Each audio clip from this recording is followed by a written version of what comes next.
Halo, selamat pagi anak-anakku sekalian. Salam sejahtera untuk kita semua. Puji dan syukur kita panjatkan karena kita pada hari ini masih bisa bertemu walaupun tidak bertatap muka, tapi kita bisa bertemu secara daring dalam kegiatan MPLS. Di tengah-tengah wabah corona saat ini, kita tetap mengucap syukur, kita tetap bersemangat karena kita tetap diberi kesehatan, diberi nafas kehidupan yang baru, terutama kalian, anak-anak sekalian yang melangkah pada jenjang yang lebih tinggi. Tetap harus semangat walaupun di tengah corona seperti ini, tetap menjaga kesehatan, tetap mengikuti protokol kesehatan yang sudah ditetapkan dan diterapkan oleh pemerintah saat ini. Kalian tetap menggunakan masker, tetap mencuci tangan kemanapun dan dimanapun kalian berada. Jangan lupa membawa hand sanitizer, kemudian tetap menjaga kebersihan badan, kebersihan baju pakaian kalian, dan yang pasti tetap tinggal di rumah. Baik anak-anak sekalian, ada pepatah yang mengatakan, tidak kenal maka tak sayang. Nah sekarang, Ibu akan memperkenalkan diri Ibu sendiri untuk kalian. Kenapa Ibu berdiri di sini? Perkenalkan, nama Ibu Teresia Meriani Yandeng, SPI MSI. Di sini Ibu berdiri sebagai Ketua Jurusan Multimedia yang berada di SMK Negeri 2 Katingan Hilir. 4 orang guru produktif, karena memang di SMK ada yang namanya guru produktif dan ada guru normatif dan adaptif. Nah, guru produktif ini adalah guru-guru yang mengajar concern atau spesifikasinya di jurusan, terutama di multimedia. Jadi pembelajaran yang berhubungan dengan multimedia. Itu dibantu oleh 4 orang guru. Sedangkan untuk yang pendidikan pembelajaran normatifnya dan adaptif, itu ada beberapa guru ya yang akan mengajar. Karena di sekolah ini ada sekitar 30 guru, di situ termasuk kepala sekolah dan tata usaha. Baik, Ibu akan memperkenalkan teman-teman Ibu di jurusan multimedia. Nanti supaya dalam pembelajaran daring kalian juga mengenal, oh ini gurunya gitu. Baik, yang pertama itu ada Pak Niko Agustinus Uda Eskom. Beliau ini nantinya juga sebagai wali kelas kalian.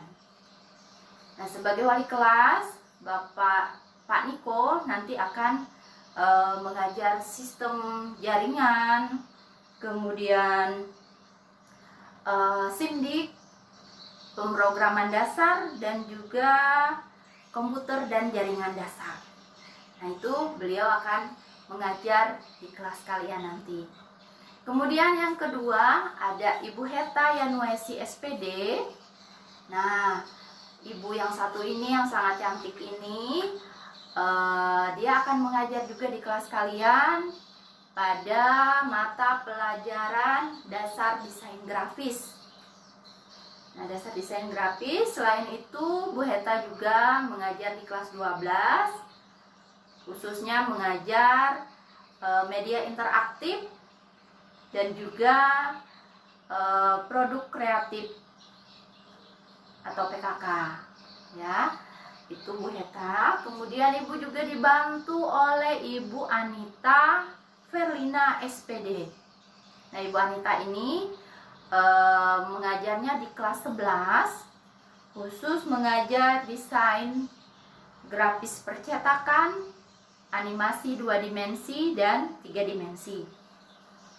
Dia juga sebagai wali kelas di kelas 11. Kemudian yang terakhir ini ada Bu Desi SPD SI. Beliau ini nanti akan mengajar PKK di kelas 11, kemudian Kemudian juga ada mengajar di kelas 10 dan di kelas 12 untuk PKK-nya. Nah, itu beberapa teman guru yang mengajar di jurusan produktif multimedia. Baik anak-anakku sekalian, sekarang kita mulai menyamakan persepsi kita. Apa sih jurusan multimedia itu? Kalau kita bertatap muka langsung, pasti Ibu akan nunjuk. Menurutmu apa multimedia? Menurutmu bagaimana pembelajaran di jurusan multimedia? Nanti di jurusan multimedia ini mau jadi apa? Nah, di sini kita menyamakan persepsi. Nah, kalau pengalaman di tahun-tahun yang lalu, Ibu tanyakan seperti itu untuk kakak-kakak kelas kalian, mereka akan menjawab, setelah masuk jurusan multimedia, nantinya saya akan lancar mengetik, Bu. Nanti saya akan hebat membuat tabel, Bu. Nanti saya enak kerjanya di kantoran, Bu. Kemudian saya akan hebat presentasi lewat PowerPoint gitu ya. Nah, biasanya jawaban anak-anak seperti itu.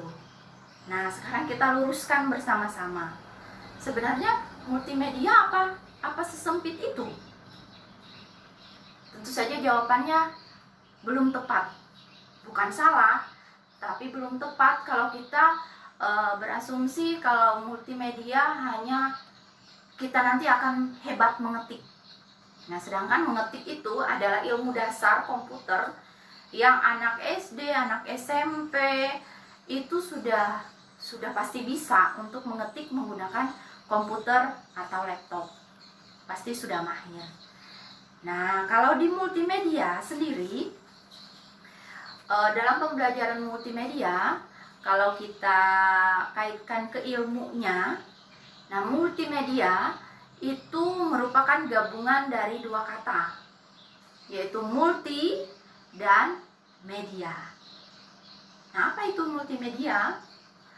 Multi itu artinya banyak, sedangkan media itu alat atau sarana, gitu ya. Nah, terus apa sih yang dipelajari? Nah, multimedia itu merupakan pembelajaran atau proses pembelajaran atau pembuatan konten apapun yang melibatkan banyak alat atau sumber. Nah, banyak alat itu berupa apa? Di situ ada memasukkan audio, di situ ada memasukkan teks, di situ ada memasukkan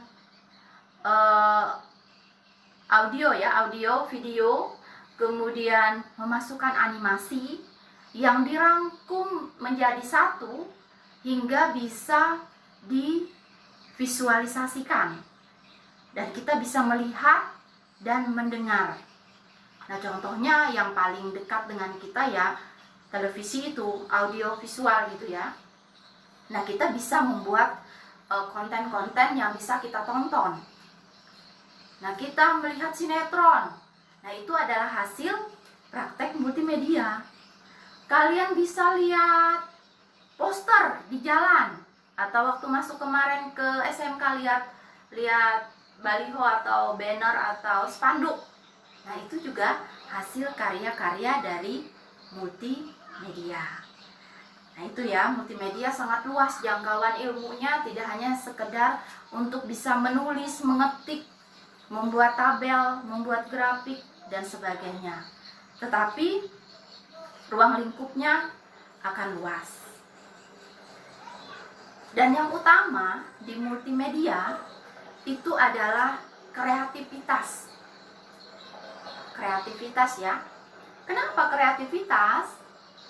Karena kita akan menuangkan atau membuat suatu produk yang bisa dilihat, bisa dinikmati orang lain, maka kita harus berkreasi, kreativitas supaya produk multimedia itu bisa dinikmati oleh orang banyak. Nah, sebagai contoh seperti ini, dalam pembuatan spanduk atau banner atau apa ya, poster gitu ya.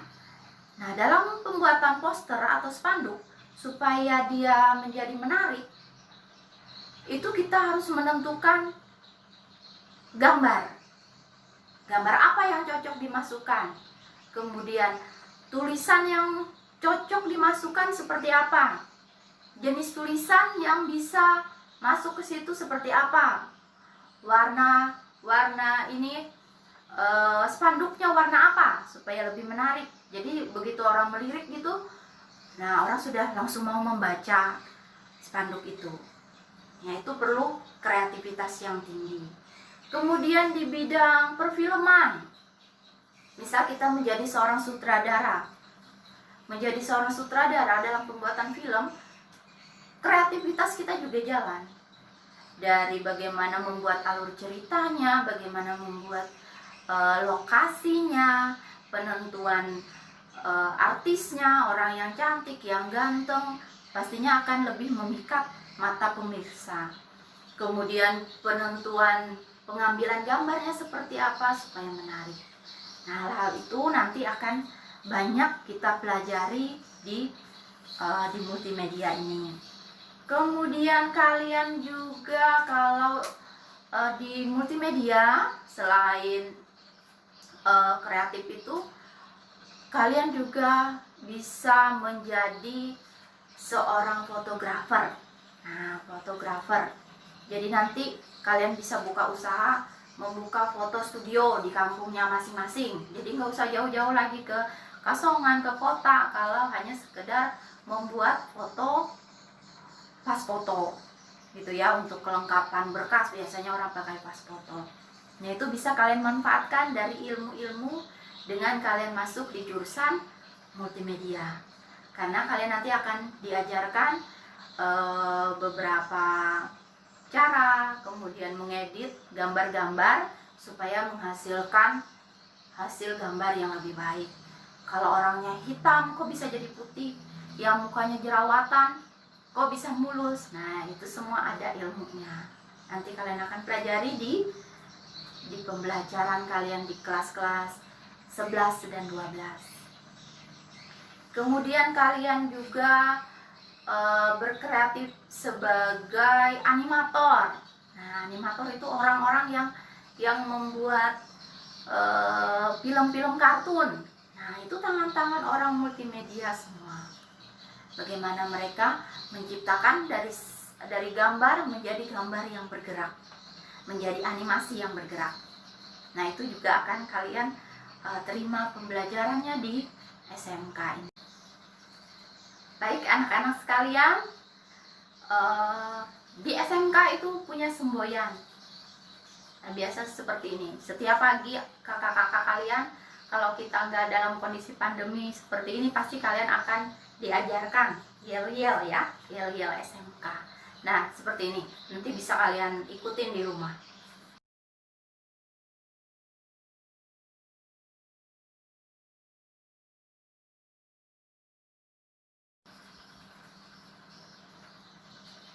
SMK bisa, SMK hebat, SMK siap kerja. Nah, itu tadi semboyan atau yel-yelnya SMK. SMK bisa, SMK hebat, SMK siap kerja. Siap kerja. Nah, itu yang kita garis bawahi ya. Nah, siap kerja di sini nanti kalian mau jadi apa setelah tamat dari SMK? Nah, kalian cita-citanya mau jadi apa? Seperti yang Ibu bilang tadi di atas, kalian nanti bisa menjadi seorang fotografer, bisa menjadi seorang desainer bukan pakaian ya, desainer untuk desain-desain grafis seperti mendesain spanduk, mendesain poster, mendesain banner dan sebagainya, banyak lagi ya. mendesain tulisan-tulisan di baju, di topi, di gelas, segala macam itu bisa kalian buat sebagai desainer. Kemudian kalian juga setelah tamat bisa menjadi seorang sutradara. Nah, itu harapannya. Harapannya setelah kalian lulus. Nah, di kelas 10 ini kalian akan mempelajari bagian dasar-dasar dari ilmu multimedia itu. Nanti akan diperkuat lagi di kelas 11 dan di kelas 12. Nah, di SMK itu ada program magang. Nah, program magang ini itu dilakukan selama 6 bulan. Jadi, kalau di struktur kurikulumnya 3 bulan di kelas 11 dan 3 bulan di kelas 12. Itu dilakukan. Nah, itu akan menambah keterampilan kalian sehingga kalian bisa kerja. Ini loh kerjaan yang sebenarnya di dunia usaha itu. Nanti kalian akan ditempatkan misalnya di studio foto, kalian akan ditempatkan di perusahaan printing, kemudian kalian bisa ditempatkan di usaha video syuting dan sebagainya. Gitu ya. Nanti kalian lulus, kalian bisa menjadi itu tadi, animator, menjadi fotografer, kemudian menjadi desainer dan sebagainya. Hanya saja itu tadi siap kerja ya, kalian siap kerja. Tetapi ibu di sini tetap menyarankan kalian tetap untuk melanjutkan ke jenjang yang lebih tinggi, mengambil jurusan yang selaras dengan multimedia. Jadi dari sini setelah tamat SMK kalian boleh melanjutkan ke pendidikan yang lebih tinggi lagi, kuliah lagi, misalnya ke jurusan pembuatan kartun atau animasi gitu, lebih ke media-media interaktif gitu ya, melanjutkan ke jenjang yang lebih tinggi. Jangan berhenti di tengah jalan. Walaupun SMK itu siap kerja. Diutamakan memang kalian langsung terjun ke dunia kerja, ya. Baik anak-anakku sekalian, akhir kata ibu tetap berharap walaupun dalam situasi seperti sekarang ini kita melakukan pembelajaran jarak jauh, pembelajaran daring atau kombinasi antara daring dan offline gitu ya. Tetapi kita di semester ini tetap mengikutinya dengan baik. Dalam arti dengan baik, harus benar-benar mengikuti pembelajaran yang diberikan dari sekolah, walaupun dari rumah masing-masing. Nah, karena itu, ibu berharap untuk jurusan multimedia, kalian harus paling tidak memiliki HP Android. Jadi kegunaannya kalian bisa mengikuti pembelajaran di classroom atau lewat grup WA atau lewat Facebook, nanti pembelajaran lewat itu. Syukur kepada Tuhan jika kalian mempunyai laptop. Nah, itu lebih disarankan lagi. Karena kemarin siapa yang memilih jurusan multimedia paling tidak harus memiliki laptop. Jadi ibu harap untuk pembelajaran kedepannya nanti kita lewat daring dan kalian sudah mempersiapkan itu. Ada laptop dan ada HP Android. Nah, anak-anak sekalian, sebagai kata penutup, ibu mengucapkan selamat datang kepada kalian. Selamat bergabung di jurusan multimedia di SMK Negeri 2 Katingan Hilir. Tetap kita menjalin kerjasama walaupun kalian di rumah, ibu di rumah, atau dari sekolah nanti nanti kita tetap melakukan aktivitas sebagai seorang siswa dan sebagai seorang pengajar. Kita tetap aktif melakukan semuanya walaupun hanya dari rumah. Ikuti semua prosesnya, baik itu lewat WA, lewat Facebook maupun Google Classroom. Selamat menikmati pembelajaran daring yang kita mulai tahun ini dari akhir semester kemarin. Kita tetap semangat, tetap jaga kesehatan, stay at home. Salam SMK. SMK hebat!